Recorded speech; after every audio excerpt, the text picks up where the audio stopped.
Very much. I'm joined now by former Michigan Governor Jennifer Granholm, a Hillary Clinton supporter, and Michael Steele, former RNC chairman and an MSNBC political analyst. And Michael, for so long the question was asked whether something Donald Trump said would eventually really hurt him. So many questionable statements in just days. Right. And I want to play what Senator Jeff Flake told Chris Hayes last night. I think some of us need to push back on these statements made by Donald Trump. I think for the good of the party, for the good of the country, we need to, because somebody making these kind of statements shouldn't become president, and I hope that he changes. Is that enough, Michael, or is President Obama right? Has the time come for Republicans, you say, basically, somebody who makes those kinds of statements doesn't have, as the president put it, the judgment, the temperament, the understanding to occupy the most powerful position in the world? Oh, that's just not going to happen, Chris. I love all the drama, surrounding the president's remarks, but I can tell you, rank and file Republicans could care less what Barack Obama says about Donald Trump. That's just a fact.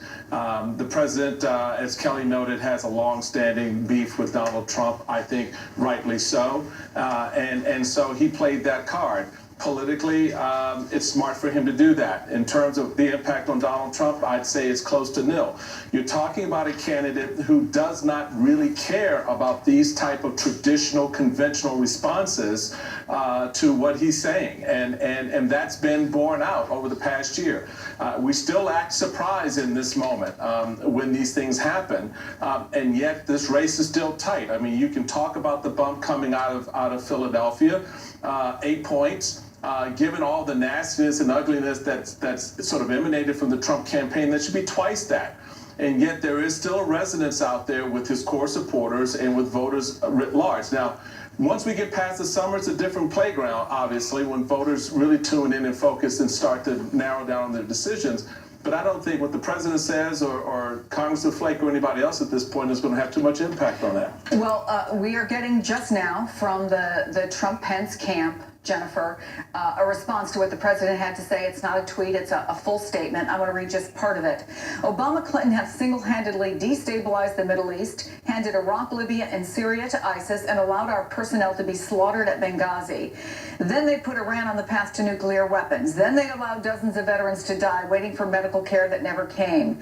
Hillary Clinton put the whole country at risk with her illegal email server. And it goes on to say, our nation has been humiliated abroad and compromised by radical Islam brought onto our shores. We need change now. And I think to Michael's point, that last sentence, we need change now, still speaks to a lot of people. Governor, how do you see this playing out in the short term and the long term?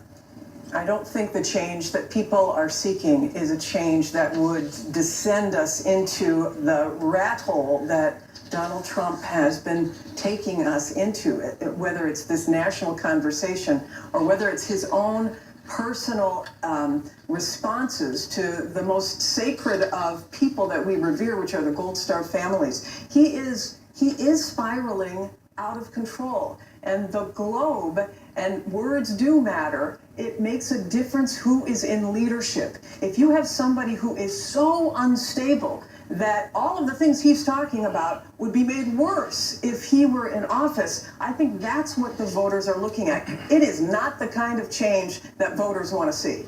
I don't want to do a psychoanalysis here, but our good friend... You can't help but do a psychoanalysis. Well, our good friend Eugene Robinson over at the Washington Post did an op-ed today, and the headline of it is Trump just plain crazy. But Michael, when you look at the series of things that have happened, what he said about the cons, then he's going after firefighters. Then he's making comments about sexual harassment that many people find offensive, particularly at a time when he needs to figure out a way to get some more of those suburban women voters. What's your analysis? It's just Trump being Trump? Is he not thinking this through? Does he think all publicity is good publicity?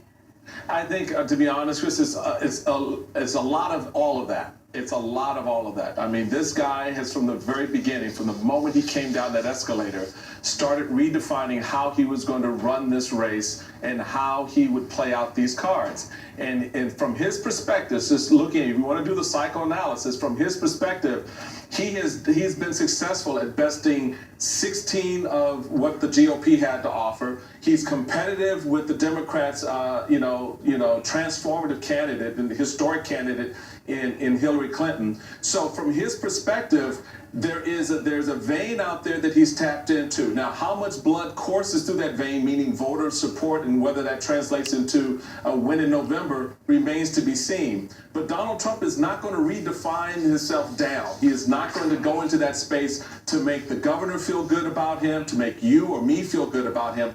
We're not his target audience. His audience is someone very different out there who for a long time has been felt disenfranchised and disconnected from a rigged system. And that's his audience.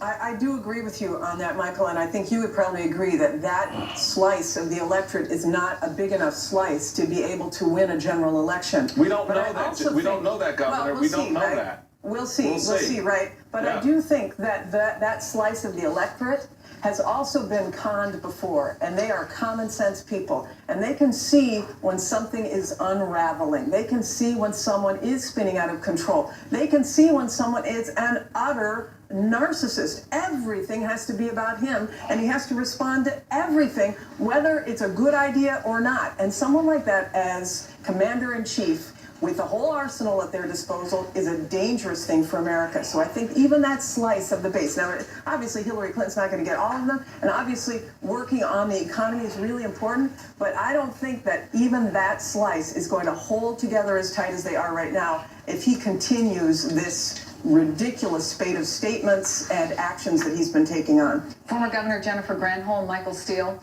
to be continued. Thank you both. All right, you bet. Thanks.